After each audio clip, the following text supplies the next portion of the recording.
Radovima u voćnjaku tokom zime pripremamo stabla za zimu, smanjujemo brojnost štetnika i infekcijski potencijal raznih patogena.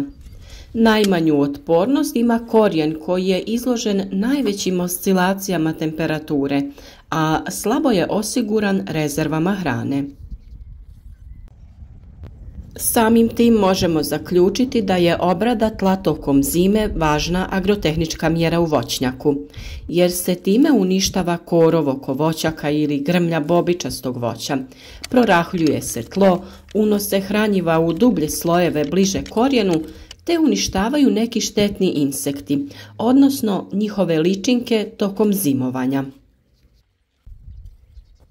U današnjem videu pričati ćemo o navedenim poslovima, njihovoj važnosti i načinu provođenja određenih mjera u voćnjaku. U naše video savjete ulažemo veliki trud jer ih svakodnevno objavljujemo i mnogo nam znači vaša podrška. Kao i uvijek, ukoliko vam je ovaj video koristan, ostavite like ispod videa. Puno nam znači i kada nam se javite u komentarima, podijelite vaša iskustva i tako svi zajedno možemo naučiti nešto novo. Kada se radi o stanju tla u voćnjaku, vrijeme je da nadoknadimo sva ona hranjiva koje su biljke tokom vegetacije iz tla iscrpile. Ukoliko ste u mogućnosti, najbolje je odnijeti zemlju iz voćnjaka na analizu i dobiti ćete detaljno uputstvo čime i kako da prihranjujete. Analiza zemljišta u većini slučajeva bi trebala da se obavlja besplatno, pogotovo ako imate registrovano gazdinstvo. Najbolje bi bilo da se na internetu informirate o tome gdje u vašem kraju možete obaviti analizu zemljišta. Kada uzimate uzorak, bitno je da se pravilno uzme uzorak po slojevima od 30, 30 do 60 i 60 do 90 cm. Sa svakog mjesta se uzme određena količina zemlje u neku kantu ili posudu, te se to sve izmiješa. Napravi se jedan reprezentativan uzorak od 1 kg zemljišta otprilike, te se spakuje u neku vrećicu u kojoj se može poslati. Odnese se na analizu i traži se da vam urade preporuke prihrane. Na našem kanalu smo već dosta o tome govorili i naravno da imate video o tome kako na pravilan način uzeti uzorak zemljišta za analizu. Sljedeći važan korak koji trebamo obaviti u našem voćnjaku oko naših voćaka jeste uništavanje trave i korova. Na taj način uklanja se važan konkurent uzgajanoj voćki, koji crpi potrebna hranjiva i vodu u sezoni vegetacije, pogotovo u nasadu mladih voćaka, gdje je to izražajnije. Naravno, postoje tu različite prednosti. Obrađeno tlo oko sadnice može spriječiti i mehanička oštećenja, primjerice prilikom košnje trimerom, kada trebate paziti da ne idete previše blizu sadnice kako bi se izbjeglo oštećenje kore, što može biti izvor infekcije nekog patogena, a samim time štetite normalnom rastu i razvoju sadnice. Gnojidba organskim i mineralnim gnojivima je također vrlo važna agrotehnička mjera, jer upravo jesensko-zimska gnojidba omogućava dovoljno vremena da se gnojiva otope, dođu bliže korijenu koji će ih lakše crpiti već na samom početku vegetacije kada nastupa bubrenje pupova i cvjetanje. Najvažnije je primijeniti gnojiva na bazi fosfora i kalija, te nešto manje dušika, koji služi za ishranu korijena tokom zime i njegovo nakupljanje u tkivu drveta. Kao što smo već rekli, doza i količina hranjiva ovisi o provedenoj hemijskoj analizi tla, starosti same sadnice, to jest metodi promatranja i iskustvu. U osnovnu jesensko-zimsku gnojidbu spada i gnojidba organskim gnojivima. Tu ubrajamo stajsko gnojivo ili peletirana dehidrirana organska gnojiva. Zona koju okopavamo oko određene voćke i zona gnojidbe treba biti nešto šira od njene krošnje. Na manjim površinama naravno da se to može obaviti ručno, a za veće površine može se to raditi uz pomoć raspršivača gnojiva širom po cijelom nasadu. Jesenja prihrana voćaka ima za cilj da se unese neophodna količina hranjiva potrebna određenoj vrsti, jer se tokom vegetacije znatna količina hranjiva koristi upravo za rast i razvoj voćaka, plodova, lisne i drvne mase, tako da se njihova koncentracija u zemljištu smanjuje. Upravo iz tog razloga sve te količine treba putem đubrenja vratiti u zemljište, kako bi one bile lako pristupačne biljkama početkom naredne vegetacije. Prihrana voćaka u ovom periodu provodi se organskim i mineralnim hranjivima. Od organskih hranjiva naravno najčešće se koristi stajnjak, pri čemu treba voditi računa da to bude zgorelo ili poluzgorelo stajsko hranjivo. A šta to u stvari znači? To znači da je taj stajnjak odležao najmanje godinu dana prije nego se koristio. Također odlično je i da se koristi napravljeni kompost. Organska hranjiva imaju za cilj da poprave strukturu zemljišta, kao i da pospješe razvoj zemljišnih mikroorganizama koji potpomažu bolje usvajanje hranjiva iz zemljišta od strane voćaka.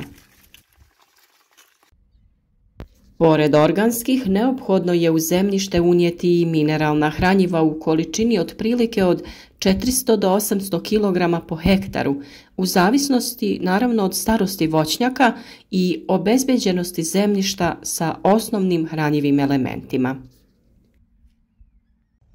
U ovom periodu treba koristiti mineralna hranjiva koja u sebi ne sadrže ili imaju mali procenat dušika, dok je sadržaj kalija i fosfora povećan. Idealno bi bilo imati sistem kap po kap, da se može davati vodotopivo hranjivo sa vodom u manjim količinama, a češće. Jer nije isto dati po jednom stablu 2 kg nekog NPK ili to podijeliti na 5 dijelova. Biljka to ne može odmah sve usvojiti niti potrošiti. Sadnice u prvoj godini treba da dobiju negdje oko 150 do 200 g NPK po stablu. U jesen prije svega fosfora i kalija. Formulacije otprilike 7-20-30, 8-16-24, a starije voćke trebaju da dobiju po 500 g. Evo za primjer recimo da breskva u odnosu na šljivu troši duplo više hranjivih materija. Sve je ovo naravno rečeno orijentaciono i za tačne količine i formulaciju stvarno je neophodno da uradite analizu zemljišta, pogotovo ukoliko se radi o ozbiljnoj proizvodnji i većim voćnjacima.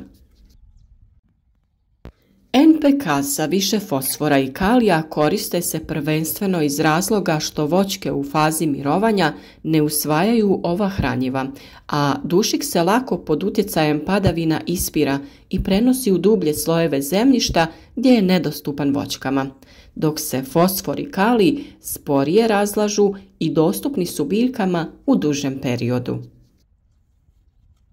Dušična hranjiva je zbog toga mnogo bolje i efikasnije dodati u toku vegetacije, otprilike od marta do maja, kada ih voćke maksimalno mogu iskoristiti. Kada se radi o dodavanju hranjiva u tlo prije podizanja voćnjaka, tada se to radi prije oranja i to tako što ćete prvo dodati mineralna, a potom organska hranjiva, pa tek onda vršiti oranje ili frezanje zemljišta u voćnjaku. Na ovaj način se hranjivo polaže u zonu korijenovog sistema. Ako se zna da kalij i fosfor izuzetno sporo migriraju kroz zemljište, onda je lako shvatiti prednost ovakvog načina unošenja hranjiva. Također, ovakvim načinom se ne pospješuje rast korova što se klasičnim načinom radi. Ovako se direktno hrani biljka i vrši podrivanje zemljišta i razbijanje pokorice ako je ima. Iako je preporučljivo maknuti travu, ne preporučuje se ostaviti tu površinu ogoljelom, jer to nije u skladu sa prirodom. Takvo tlo je izloženo i nabijanju i ispiranju kiše, vjetru, suncu i hladnoći. Ako ćete pratiti prirodne procese voćki, uvidjeti ćete da i one same na jesen svojim otpalim lišćem potiskuju rast trave ispod samih stabala, a taj malč od lišća ostaje ispod voćki sve do proljeća. Gliste ga postupno uvlače pod tlo i tako prihranjuju. U mladom voćnjaku u kojem nije bilo mnogo lišća možete tlo malčirati sjenom, slamom ili bilo kojim drugim prirodnim materijalom koji inače koristite u vašem vrtu. Ono će imati sve funkcije lišća, zaštita tla, stanište korisnim kukcima, hrana glistama, koje postaje na kraju i hrana za samo stablo. Ukoliko bi ostavili samo ogoljelo tlo, brzo bi tu opet počela rasti trava i korov. Ono što je u ovom periodu također važno jeste odraditi zaštitu stabala od različitih životinja. Naime, oko stabala voćaka poželjno je postaviti zaštitne mreže i rukavce koji služe kao zaštita od glodavaca koji se gladni zimi vole nahraniti stablom voćaka. O zaštiti stabala smo već govorili u posebnom videu, ali to su teme o kojima ćemo još govoriti u narednom periodu. S padom temperatura zraka i ostvarivanjem pogodnih uslova bliži nam se i vrijeme kada ćemo pristupiti orezivanju voćaka, pa ćemo naravno i tome posvetiti posebnu pažnju i sve vam objasniti kako bi naredna sezona uzgoja bila što uspješnija. Ono što je u ovom zimskom periodu također korisno za voćke, a svi oni koji i dalje imaju grijanje na drva imati će ga u izobilju, to je pepeo. No, to je tema za sebe i o tome ćemo govoriti dosta u narednom periodu, pa nemojte propustiti ni taj video savjet. Naš voćnjak je dosta mlad, ali ima tu mnogo stabala različitih voćnih vrsta. Mi sada moramo prionuti u posao, odraditi okopavanje i prihranu. Za sva dodatna pitanja tu smo za vas. Pišite nam u komentarima koje metode vi koristite i zašto. A like podrške je uvijek dobrodošao.